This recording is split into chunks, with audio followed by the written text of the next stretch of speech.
em 2 Coríntios 13:13, quando a Bíblia diz: a graça do Senhor Jesus Cristo, o amor de Deus e a comunhão do Espírito Santo esteja com todos vocês, não apenas nós temos a menção aqui de Pai, Filho e Espírito Santo, mas nós temos o que eu quero chamar de interação, uma ação conjunta, né? A graça é atribuída como uma manifestação do Senhor Jesus. O amor, uma referência àquilo que o Pai expressa, mas a Bíblia fala sobre a comunhão ou relacionamento com o Espírito Santo. Isso não significa que não haja graça da parte do Pai e só do Filho. Isso não significa que não haja amor da parte do Filho e só do Pai. E nem que a comunhão seja só com o Espírito Santo.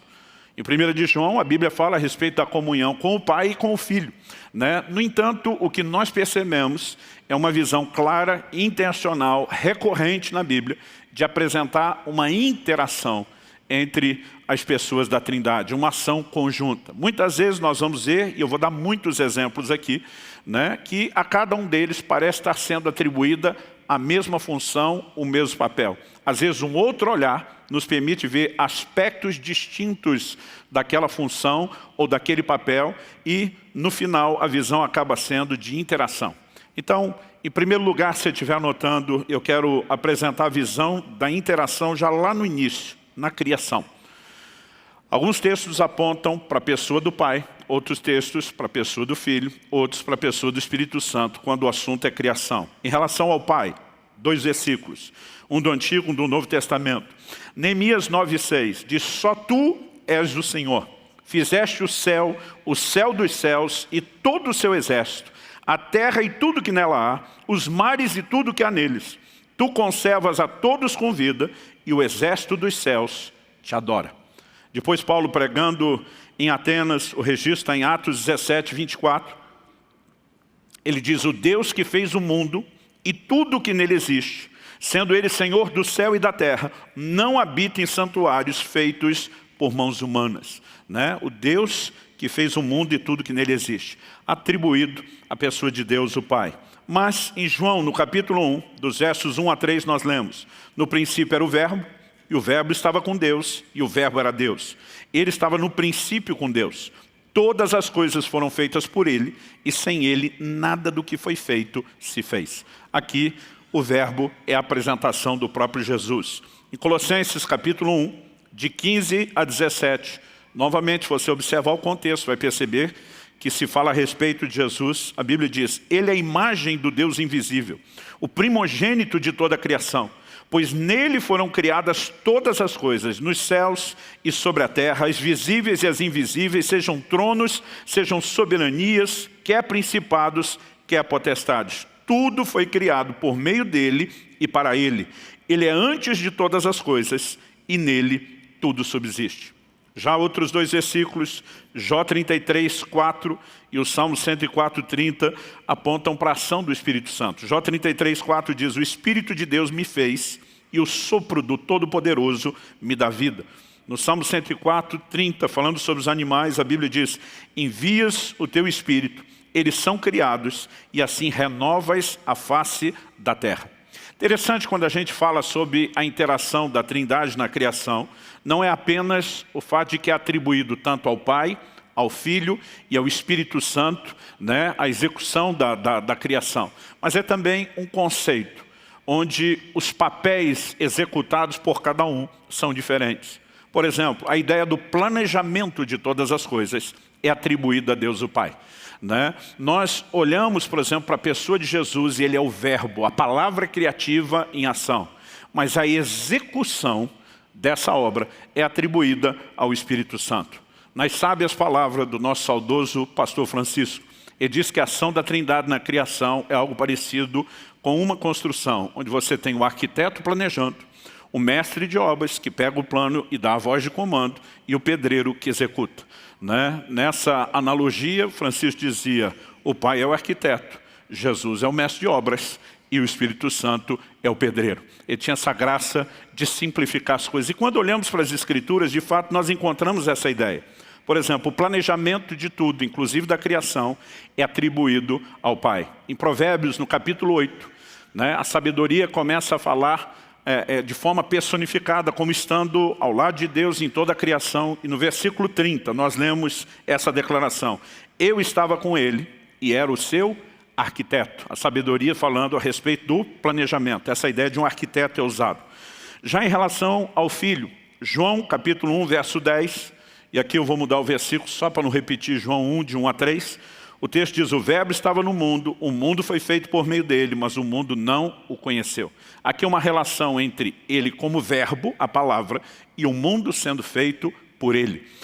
Podemos citar também Hebreus capítulo 11, verso 3, que diz: pela fé entendemos que o universo foi formado pela palavra de Deus, de maneira que o visível veio existir das coisas que não são visíveis. Então, cada vez, por exemplo, você vai para Gênesis 1 e disse Deus: haja luz. A palavra, o verbo, a declaração, haja luz. Aqui nós temos a participação do Filho, o verbo, a palavra. Mas a Bíblia diz que o Espírito Santo pairava, ou, dependendo da tradução, se movia sobre a face das águas. Enquanto a palavra não foi declarada, o Espírito Santo não fez nada. A partir do momento que a palavra foi declarada, ele executa. Ele é o poder de Deus em ação. Ou seja, nós temos aqui um desenho dessa interação, ou da ação conjunta da Trindade na criação. E é importante para nós reconhecermos isso, porque desde o início do cristianismo, desde os primeiros séculos, talvez a doutrina da Trindade é uma das que mais tem sofrido ataques. Porque muitas vezes para alguns é difícil entender o contexto, ou a lógica de como um só Deus pode se manifestar em três pessoas. Isso tem levado a desdobramentos totalmente antibíblicos. Em nome de vamos defender um possível raciocínio bíblico, que era um só Deus, não pode se manifestar em três pessoas, começou-se a negar a divindade de Cristo e do Espírito Santo. Não apenas o que a Bíblia fala a respeito da divindade deles, é claro, como também suas obras, os seus feitos, e nós precisamos enxergar esse quadro, esse desenho. Segundo lugar, eu quero falar agora a respeito da redenção, a interação na redenção. Assim, na obra da redenção, assim como na criação do mundo. Nós vemos que o planejamento é atribuído a Deus o Pai. Nós vemos o Senhor Jesus, que, como diz Filipenses, é aquele que subsistindo na forma de Deus, não teve o ser igual a Deus, algo ao qual deveria se prender, esvaziou-se de si mesmo, assumiu a forma humana, ele se dispõe a ser o sacrifício no meu e no seu lugar, mas a execução ou a aplicação prática da obra da redenção é feita nas nossas vidas pela pessoa do Espírito Santo. E há um texto que nos apresenta essa visão de uma maneira muito clara e condensada. E eu queria que você me acompanhasse, por gentileza, no livro de Efésios. Efésios capítulo 1. Eu vou ler dos versículos 3 até o 14. Eu vou tentar fazer uma divisão. Essa divisão ela não vai ficar perfeita, mas que nos ajude a ver, primeiro dos versículos 3 a 6, o planejamento do Pai. Depois dos versículos 7 a 12, a entrega e o sacrifício do Filho. É lógico que esses textos que falam do sacrifício de Jesus ainda estão sustentando a visão do planejamento do Pai. Mas agora, de uma maneira bem mais clara, a obra de Cristo ela aparece. E no final, os versículos 13 e 14, nós vamos perceber o papel do Espírito Santo nessa obra. Então vamos ler juntos. Efésios 1, primeiro de 3 a 6, diz: bendito seja o Deus e Pai de nosso Senhor Jesus Cristo. A referência ao Pai é clara. Que nos abençoou com todas as bênçãos espirituais nas regiões celestiais em Cristo. Antes da fundação do mundo, Deus nos escolheu nele para sermos santos e irrepreensíveis diante dele.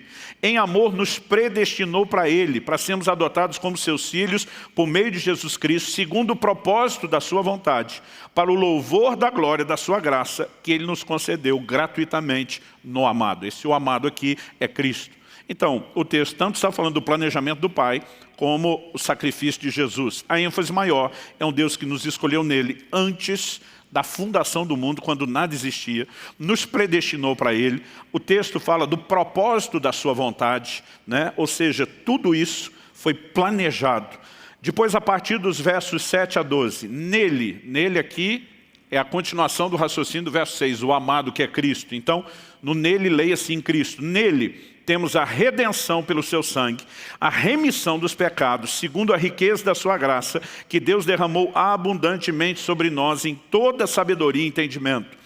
Ele nos revelou o mistério da sua vontade, segundo o seu propósito que ele apresentou em Cristo, de fazer convergir nele, na dispensação da plenitude dos tempos, todas as coisas, tanto as do céu como as da terra. Em Cristo fomos também feitos herança, predestinados segundo o propósito daquele que faz todas as coisas, conforme o conselho da sua vontade, a fim de sermos para louvor da sua glória, nós, os que de antemão esperamos em Cristo. Novamente, o propósito da sua vontade é destacado, a ideia de termos sido predestinados, tudo mostra o planejamento do Pai, mas a materialização, por assim dizer, da redenção acontece com a encarnação, a obra de Cristo na terra por meio do seu sacrifício no meu e no seu lugar. E os versículos 13 e 14 arrematam a ideia dizendo, nele também vocês, depois que ouviram a palavra da verdade, o evangelho da salvação, tendo nele também crido, receberam o selo do Espírito Santo da promessa. O Espírito é o penhor da nossa herança. A palavra penhor é o mesmo que garantia. O Espírito é o penhor da nossa herança até o resgate da sua propriedade em louvor da sua glória. Ou seja, o que nós precisamos entender sobre a pessoa do Espírito Santo é que não apenas ele é uma garantia de que o processo iniciado continue, mas a ele está atrelada toda a execução prática. Por exemplo, em João, no capítulo 16, no verso 8, Jesus falando do Espírito Santo diz, ele convencerá o mundo do pecado. Não existe arrependimento sem a obra do Espírito Santo. Em Tito 3,5, a Bíblia fala do lavar da regeneração do Espírito Santo. Não existe novo nascimento sem a obra do Espírito Santo. E depois de dizer, em 2 Coríntios 3,17, onde está o Espírito do Senhor, aí a liberdade, no verso 18 de 2 Coríntios 3, Paulo diz, e todos nós, com o rosto descoberto, contemplando a glória do Senhor, somos transformados de glória em glória na imagem do Senhor pelo Espírito. Então, o Espírito Santo convence do pecado, leva o homem à experiência do novo nascimento e depois disso é o responsável pelo seu crescimento, pela sua progressividade. Ele é chamado de o selo, o penhor. De novo nós temos a interação de Pai, Filho e Espírito Santo na obra da redenção. Atribui-se ao Pai todo o plano, atribui-se à pessoa de Jesus a viabilização do cumprimento de tudo isso, mas a execução personalizada na vida de cada um de nós é atribuída à pessoa do Espírito Santo. Trabalhando aqui a ideia de desdobramentos da redenção, vamos focar um pouquinho só o elemento regeneração, que é o novo nascimento. A Bíblia fala de Pai, Filho e Espírito Santo, nessa mesma dinâmica da regeneração. Por exemplo, vamos ler a respeito de ser nascido de novo.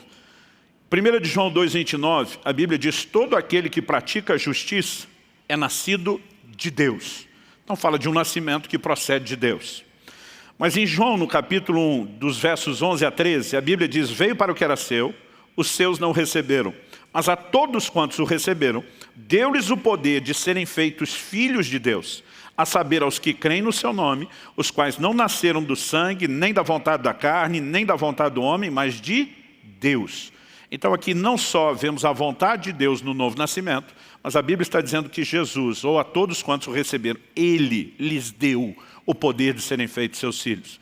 E, como eu mencionei antes, em Tito 3,5, a Bíblia fala do lavar, da regeneração do Espírito Santo. Então, de novo, você tem a pessoa do Pai, do Filho e do Espírito Santo operando nessa dinâmica da regeneração. A mesma coisa é dita em relação à vida eterna. Em relação à pessoa do Pai, 1 de João, capítulo 5, verso 11, diz, e o testemunho é esse, que Deus nos deu a vida eterna, e essa vida está no seu Filho. Então, Deus nos deu a vida eterna, viabilizado por meio do Filho, mas está dizendo Deus deu. Agora, em João 10, 28, Jesus diz, eu lhes dou a vida eterna, jamais perecerão e ninguém as arrebatará da minha mão. Aqui Jesus está dizendo, sou eu. E em Gálatas, no capítulo 6, no versículo 8, a Bíblia diz, quem semeia para a sua própria carne, da carne colherá corrupção, mas quem semeia para o Espírito, do Espírito colherá vida eterna. Agora é vida eterna vindo, emanando da ação e da obra do Espírito Santo. De novo, temos Pai, Filho e Espírito Santo operando no que diz respeito a conceder a vida eterna. Ainda dentro da ideia de redenção, eu quero mexer um pouquinho no assunto da santificação. Em João 17, o próprio Jesus, orando ao Pai, diz: santifica-os na verdade, a tua palavra é a verdade. Santificação é aqui atribuída pelo próprio Jesus a Deus o Pai. Já em Hebreus 2, de 10 a 11, nós lemos: porque convinha que Deus, por causa de quem, por meio de quem todas as coisas existem, conduzindo muitos filhos à glória, aperfeiçoasse, por meio de sofrimentos, o autor da salvação deles. Pois tanto o que santifica, Jesus, como os que são santificados, nós, todos vêm de um só Deus. Aqui todo o processo de santificação atribuído a Deus, mas ao mesmo tempo ele fala do que santifica como sendo Jesus, e isso uma operação de Deus, e nós, os que somos santificados, também debaixo da gerência da ação desse Deus. Mas 1 Coríntios 1, 2 diz: aos santificados em Cristo Jesus, chamados para ser santos. Efésios 5, finalzinho do verso 25, início do verso 26, diz: Cristo amou a igreja e se entregou por ela para que a santificasse. Aqui a santificação procede do Senhor Jesus. Mas há outros textos que apontam para a ação do Espírito Santo. 1 Coríntios 6, 11. Mas vocês foram lavados, foram santificados, foram justificados no nome do Senhor Jesus Cristo e no Espírito de nosso Deus. Romanos 8, de 11 a 13, de novo falando da obra do Espírito Santo. Se em vocês habita o Espírito daquele que ressuscitou Jesus dentre os mortos, esse mesmo que ressuscitou Cristo dentre os mortos, vivificará também o corpo mortal de vocês, por meio do seu Espírito que habita em vocês. Assim, pois, irmãos, somos devedores não à carne, como se estivéssemos obrigados a viver segundo a carne. Porque se vocês viverem segundo a carne, caminharão para a morte. Mas se pelo Espírito mortificarem os feitos do corpo, certamente viverão. E aqui nós temos, na dinâmica da santificação, a ação do Espírito Santo. Bom, não dá apenas para falar de redenção, sem falar especificamente sobre um evento fundamental, essencial, que viabilizou isso tudo, que foi a formação de um corpo para o Senhor Jesus. Algo que nós precisamos entender é que o que a Bíblia apresenta a respeito da pessoa de Jesus é que Ele é Deus, pré-existente. Então a Bíblia diz: subsistindo como Deus, Filipenses 2, não teve o ser igual a Deus, algo ao qual deveria se aferrar, se prender, mas esvaziou-se de si mesmo, assumiu a forma humana. Por exemplo, a Bíblia diz que quando Maria recebe a visita do anjo Gabriel anunciando a concepção do próprio Senhor Jesus, aquele momento da anunciação, ela vai para a casa de Isabel, sua parente, que está grávida também por intervenção de Deus, de João Batista. Quando você lê o relato, você percebe que ela já estava grávida de 6 meses. Ou seja, João Batista era 6 meses mais velho que o Senhor Jesus, nasceu primeiro.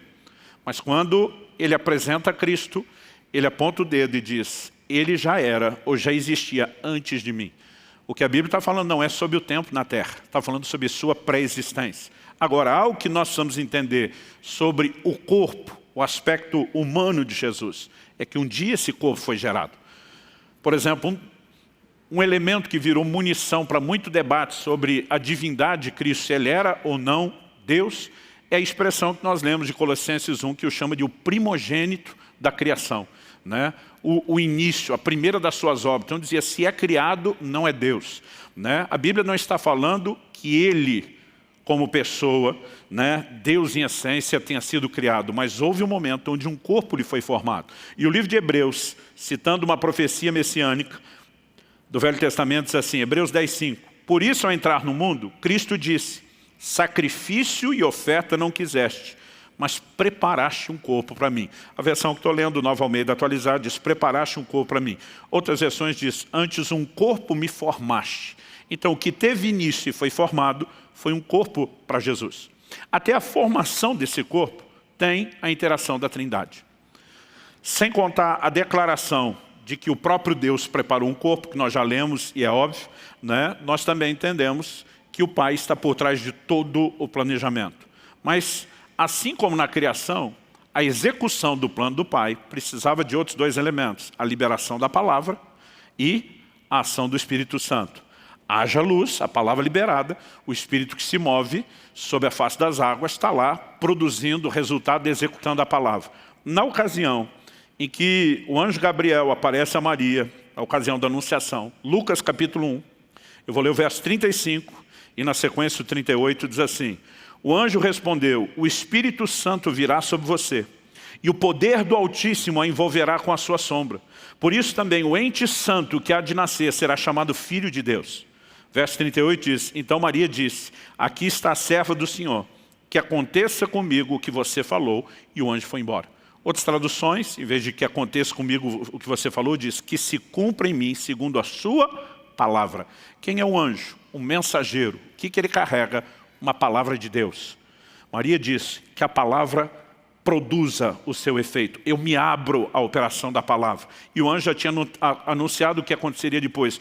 O Espírito Santo descerá sobre você. O poder do Altíssimo te envolverá com a sua sombra. E dessa forma nós vemos novamente a interação, na preparação, a interação da Trindade na preparação do corpo de Cristo. Mas também na ressurreição do corpo de Nosso Senhor, nós vemos novamente a interação da Trindade. É atribuída tanto ao Pai, como ao Filho, como ao Espírito Santo, a causa, o poder de produzir ou provocar a ressurreição. Então vamos ler alguns textos. Em Atos 2, 24, a Bíblia falando sobre Jesus diz, porém Deus o ressuscitou, livrando-o da agonia da morte, porque não era possível que fosse retido por ela. Em 1 Coríntios 6, 14, a Bíblia diz, Deus ressuscitou o Senhor e também nos ressuscitará pelo seu poder. Esses dois versículos atribuem a ressurreição de Cristo a Deus o Pai. Mas em João 2,19, Jesus diz o seguinte, destruam esse santuário, em 3 dias eu o levantarei. A Bíblia diz que as pessoas acharam que ele estava falando do santuário do templo, mas Jesus estava falando a respeito do seu corpo. Ele diz, eu o levantarei. Ele não disse apenas que o Pai faria. Em João capítulo 10, versículo 18, Jesus diz assim, ninguém tira a minha vida, pelo contrário, eu espontaneamente a dou. Tenho autoridade para entregá-la e também para reavê-la. Esse mandato recebi de meu Pai. Então Jesus está dizendo, ninguém vai tirar a minha vida, eu dou a hora que eu quero e a hora que eu quiser, eu recobro. É interessante você, a partir dessa declaração, perceber que houve vários momentos em que quiseram atentar contra o Senhor e a coisa não se desenvolveu, não se evoluiu. Já no primeiro discurso público de Jesus, em Nazaré, a cidade onde foi criado, a Bíblia diz que o empurraram para um alto monte, um alto penhasco, para tentar lançá-lo de lá, quando Jesus diz que se cumpriu nele a palavra, o Espírito do Senhor está sobre mim, pelo que me ungiu. Mas a Bíblia diz que não conseguiram fazer nada, porque não era chegada a sua hora. Em outro momento enviam guardas para prendê-los, os guardas ficam admirados com o discurso, não prendem Jesus, mas a verdade é que a Bíblia sustenta, não havia chegado a sua hora. No momento que quis, Jesus entrega a sua vida. Aliás, um dos guardas romanos que está ao lado da cruz, quando Jesus declara, nas tuas mãos, entrega o meu espírito, e expirou, a Bíblia diz que o homem reconhece, esse verdadeiramente era filho de Deus. O que é que está por trás dessa cena? A morte por crucificação, que foi muito usada pelo Império Romano, tinha um propósito, justamente que ela fosse lenta e dolorosa. Muitas vezes as pessoas passavam dias agonizando antes de morrer. A Bíblia diz que quebraram as pernas dos 2 soldados para acelerar o processo de morte, porque era o fim de semana da Páscoa. Mas com Jesus não foi necessário. Depois dele fazer essa declaração, nas tuas mãos entrego o meu espírito, falando uma linguagem sem querer brincar com aquilo que é sagrado, é como se para a moçada entender, Jesus só estivesse dizendo, #partiu glória. Ele simplesmente decide e ele morre. A Bíblia diz que alguém ainda checa e fura o seu lado, e saiu água e sangue. Quando o sangue já está se convertendo em água, é um dos grandes atestados aí biológicos de que a pessoa de fato já morreu. E aquele centurião disse, esse era filho de Deus. O que ele está dizendo? Nunca, em toda a nossa história de crucificação, alguém morreu tão depressa e morreu a hora que quis, tomando essa decisão. Assim como ele decide entregar a sua vida, ele decide também recobrá-la. Mas Romanos capítulo 1, verso 4, fala de uma ação do Espírito Santo na ressurreição. Diz sobre Jesus, e foi designado Filho de Deus com poder, segundo o Espírito de Santidade, pela ressurreição dos mortos, a saber, Jesus Cristo nosso Senhor. Então, no momento da ressurreição, há uma ação do Espírito Santo, não apenas operando no sentido de levantá-lo, nós podemos reconhecer até antes disso. Quando Jesus fala a respeito de Maria de Betânia, que ela ungiu o seu corpo para a sepultura, o que foi aquele óleo, aquele perfume precioso derramado? Um ato profético. Uma profecia já dizia, acho que é o Salmo 16, não deixará a sua alma na morte, nem o seu corpo verá corrupção. Algo que eu e você precisamos entender que, diferente de Lázaro, que com 4 dias sepultado cheirava mal, a Bíblia fala a respeito de Jesus que o seu corpo não se decompôs, não corrompeu. Quem estava operando e guardando o corpo? O Espírito Santo. Aquele óleo derramado era um ato profético que apontava para a ação e para a obra do Espírito, preservando ele da decomposição e também atuando como Espírito de santidade, designando Jesus Filho de Deus no momento da ressurreição. Então, de novo, nós temos um outro exemplo da interação. Em quarto lugar, está dando para acompanhar aí, gente? Dá para acelerar um pouco? Não? Em quarto lugar, vamos falar a respeito da inspiração das Escrituras. As declarações bíblicas sobre a inspiração divina da Bíblia, da Palavra de Deus, das Escrituras, da mesma forma apontam para o trabalho conjunto da Trindade. Segunda carta de Paulo a Timóteo, capítulo 3, verso 16, diz: toda a Escritura é inspirada por Deus. Aqui uma ênfase clara à ação do Pai. Mas há o que você precisamos entender a respeito da pessoa de Jesus. Hebreus capítulo 1, verso 1 e 2 diz: antigamente Deus falou muitas vezes e de muitas maneiras aos pais pelos profetas, mas nesses últimos dias nos falou pelo Filho, a quem constituiu o herdeiro de todas as coisas e pelo qual também fez o universo.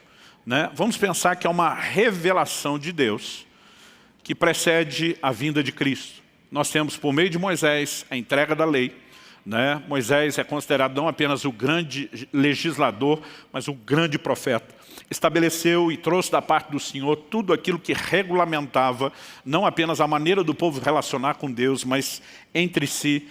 O Antigo Testamento era para os judeus uma espécie de constituição, eram as leis também civis que governavam a nação. Mas esse Moisés, que recebeu de Deus essas verdades, comunicou ao povo. Na verdade, a Bíblia diz lá, a partir do livro de Êxodo, no capítulo 19, que quando eles chegam no Monte Sinai, em especial essa declaração vai vir depois no capítulo 20, e a glória de Deus se manifesta no Sinai, Deus começa a falar de maneira que todos ouçam. A manifestação inicial de Deus, todo mundo está ouvindo, mas a Bíblia diz que o povo teve medo de morrer. Diante daquela manifestação, a Bíblia diz que uma nuvem escura desce, que tem relâmpagos, trovões, terremotos, e o povo se apavora, e eles pedem para Moisés: fale Deus com você, depois você repasse para a gente, porque nós estamos apavorados. A partir daquele momento, Deus já não fala com todo o povo. Deus fala por meio de Moisés. Moisés é o canal que comunica a palavra, mas o mesmo Moisés, de quem Deus diz: se há profeta no meio de vocês, eu, o Senhor, me faço revelar a ele por meio de sonhos, de visões, de enigmas. Mas com Moisés, meu servo, não é assim, eu falo cara a cara. O mesmo Moisés, ele diz ao povo: Deus há de levantar, varões e irmãos, um profeta semelhante a mim. E a ele vocês vão ouvir. O que ele está dizendo? O que vocês estão vivendo comigo é único, é singular na história, em termos de Deus comunicar a palavra. Mas um dia, Deus vai levantar um outro. E vocês precisam ouvi-lo, e eu estou respaldando a chegada dele. Ele estava apontando para a vida de Jesus, ou para a vinda de Jesus e para o Messias. Os profetas também foram um instrumento de Deus. Todos eles falaram e comunicaram verdades poderosas da parte do Senhor, inclusive a respeito da vinda do próprio Jesus. Mas quando Jesus vem, ele faz questão de mostrar que a lei de Moisés e os profetas, todos eles apontavam para a sua pessoa, não apenas para a obra que ele faria. João 5,39, Jesus diz: vocês examinam as Escrituras, são elas que dão testemunho a respeito de mim.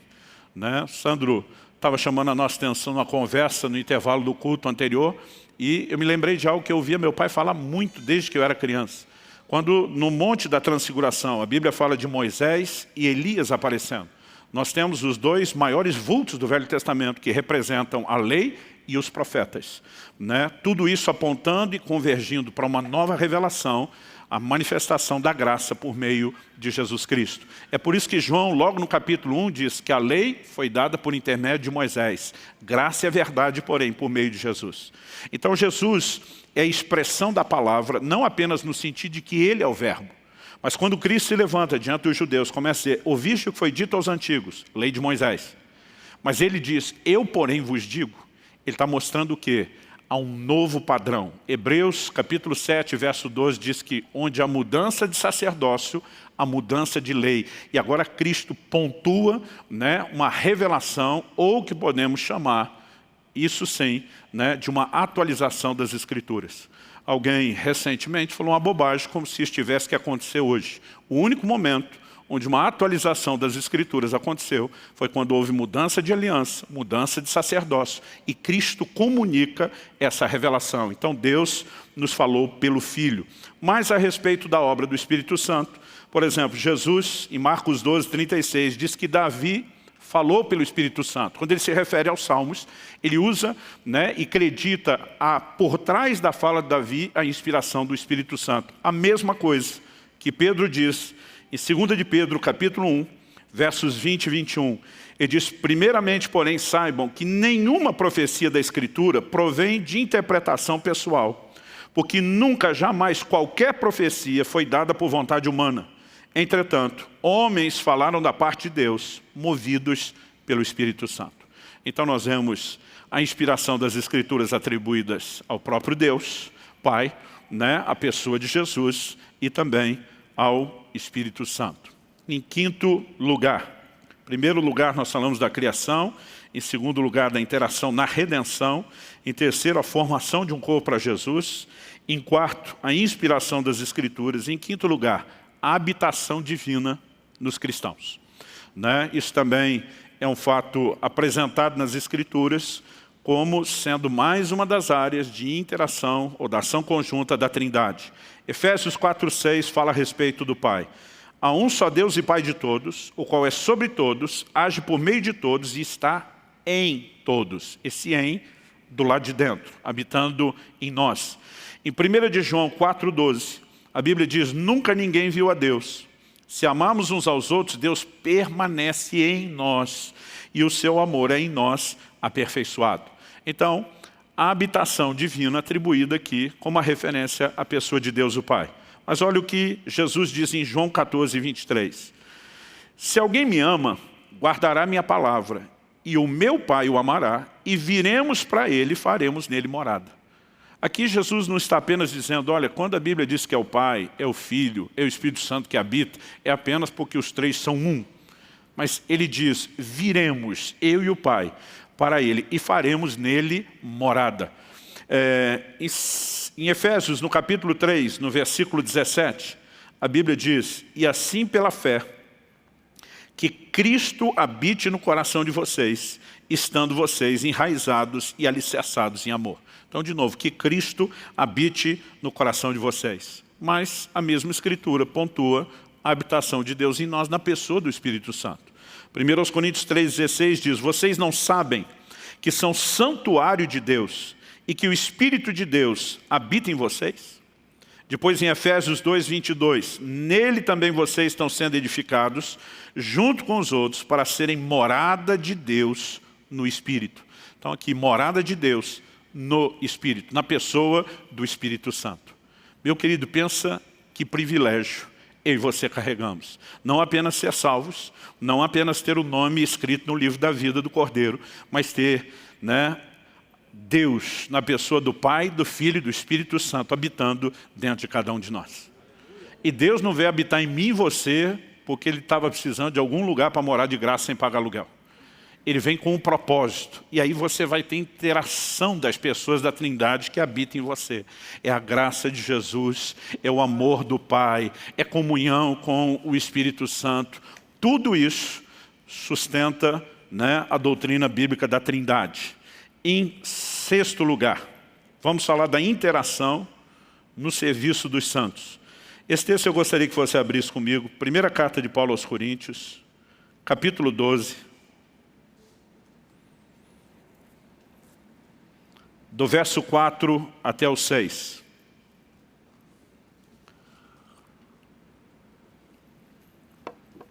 Verso 4 diz, ora, os dons são diversos, mas o Espírito é o mesmo. Outras traduções dizem, a diversidade de dons, mas o Espírito é o mesmo. O que é que Paulo está dizendo? Que quem é responsável por operar os dons, carisma, os dons espirituais, é o Espírito Santo. Os dons são de todo o capítulo 12, na verdade até o 14 ele vai falar dos dons do Espírito Santo. Então quem é responsável pela operação desses dons, carisma, né? Paulo vai fazer uma lista a partir do versículo 8 até o 10 de 9 manifestações do Espírito Santo. Normalmente nós subdividimos essas 9 em 3 grupos de 3. Um dos grupos nós chamamos dons de revelação, são a palavra de conhecimento, a palavra de sabedoria e o discernimento de espíritos. Outro grupo, né, nós chamamos de dons de poder, dom da fé, operação de milagres e dons de cura. E um terceiro grupo que chamamos os dons vocais, são aqueles da fala inspirada, profecia, variedade de línguas, interpretação de línguas. Esses dons são operados pelo Espírito Santo. Isso é muito claramente apresentado. Mas olha o que ele diz no verso 5. E também a diversidade de ministérios ou serviços, dependendo da versão. Mas o Senhor é o mesmo. Embora a palavra Senhor em todo o Velho Testamento seja comumente, né, usada como uma referência a Deus o Pai, no Novo Testamento, na sua grande, esmagadora maioria, ela é usada como referência à pessoa de Cristo. Então ele está dizendo que ministérios, diferentes dos dons espirituais, são operados por Jesus em vez de pelo Espírito Santo. E concordam com isso as palavras de Paulo em Efésios 4, né? No versículo 11. Ele diz, e ele deu dons aos homens, aqui são dons ministeriais. Ele mesmo estabeleceu uns para apóstolos, outros para profetas, evangelistas, pastores, mestres. Aí o verso 12 diz, com vistas ao aperfeiçoamento dos santos, para a obra do ministério. Então esses dons ministeriais são atribuídos a uma ação da pessoa de Jesus. Mas olha o verso 6, ele diz, e a diversidade nas realizações. Outras traduções usaram o termo nas operações. A NVI diz nas formas de atuação. Mas ele diz a diversidade nas realizações, mas o mesmo Deus é quem opera tudo em todos. Então aqui nós temos, né, os dons atribuídos ao Espírito Santo, os ministérios atribuídos ao Senhor Jesus e as demais operações atribuídas a Deus o Pai.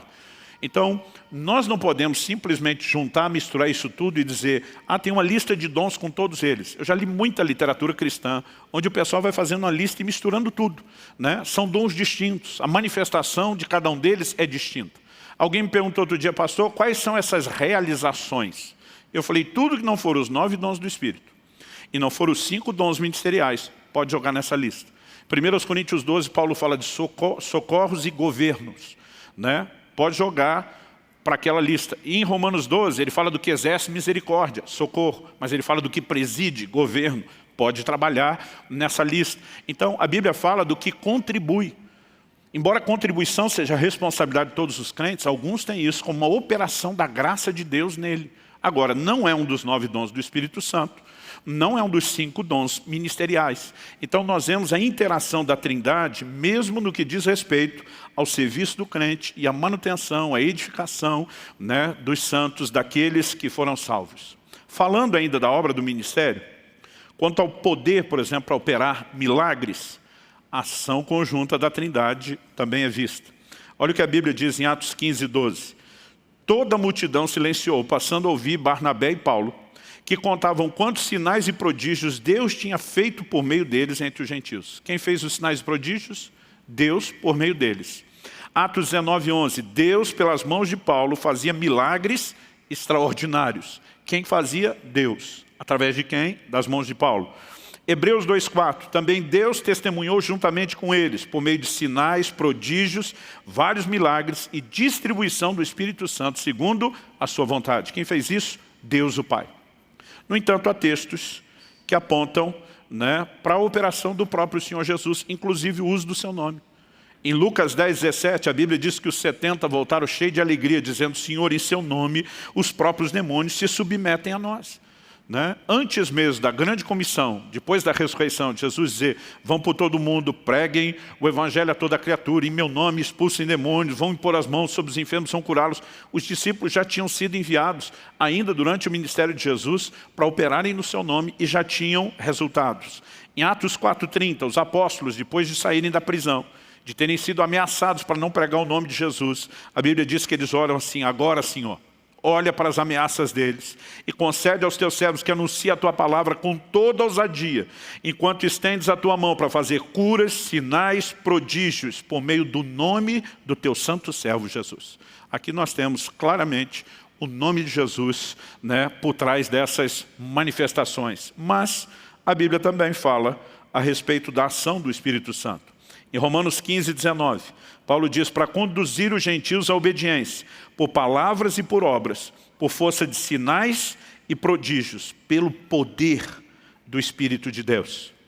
Tem um texto em Atos 13, dos versículos 9 a 11, que eu acho, né, ele muito significativo, porque diz respeito não apenas a Deus respaldar a proclamação do Evangelho com sinais, mas enfrentar o engano maligno, né, também pela manifestação desse poder.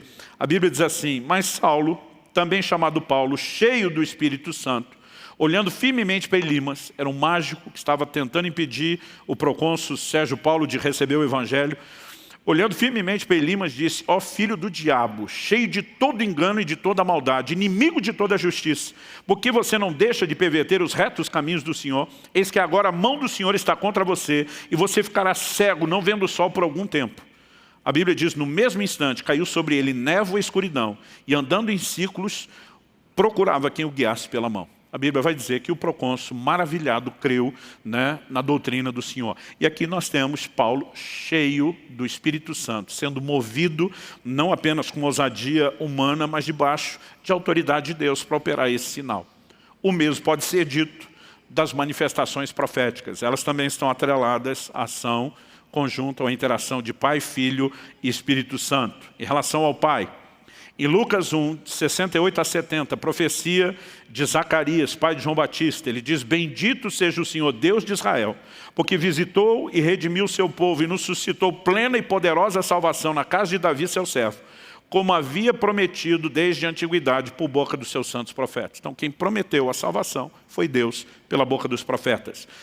Atos 3, 21.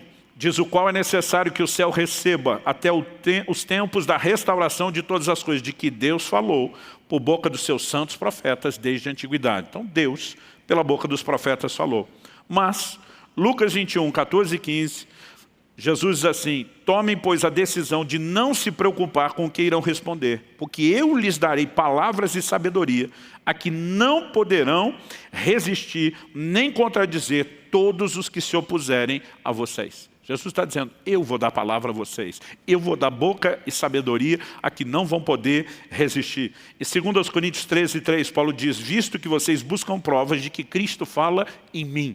Né? Paulo está dizendo: eu não estou apenas trazendo um conceito humano. Tem momentos que ele vai pautar: isso digo eu, não o Senhor. E outros ele vai dizer: isso digo não eu, mas o Senhor. E ele estava falando: vocês estão buscando provas e eu estou aqui sustentando que Cristo fala em mim.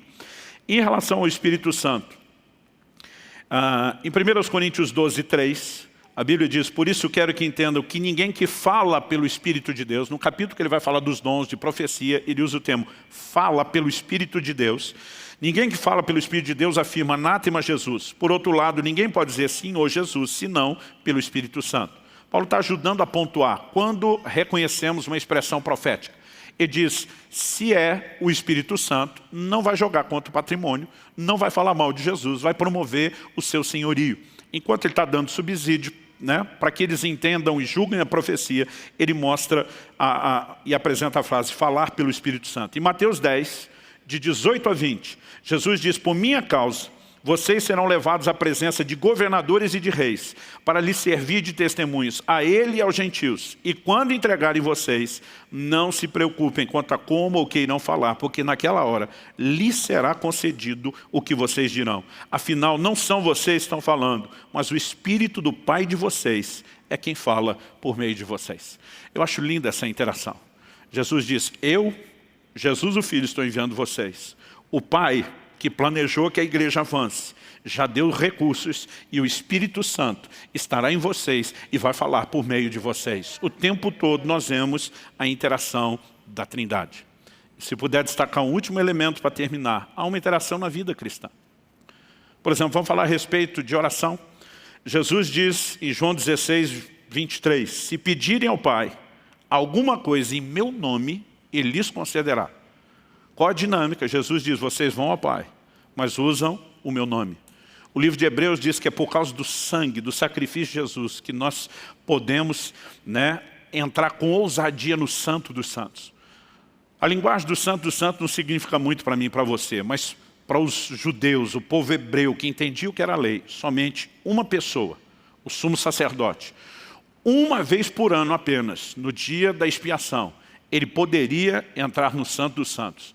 Se ele não fizesse de acordo com a determinação de Deus, ou se não fosse esse único homem, o sumo sacerdote, uma vez ao ano, ele seria morto, fulminado pela presença de Deus. Flávio Josefo, uma das maiores fontes históricas depois da Bíblia para o povo judeu, diz que a roupa dos sacerdotes normalmente estava cheia de campainha, para eles saberem que quando o homem estava se movendo lá dentro, estava vivo.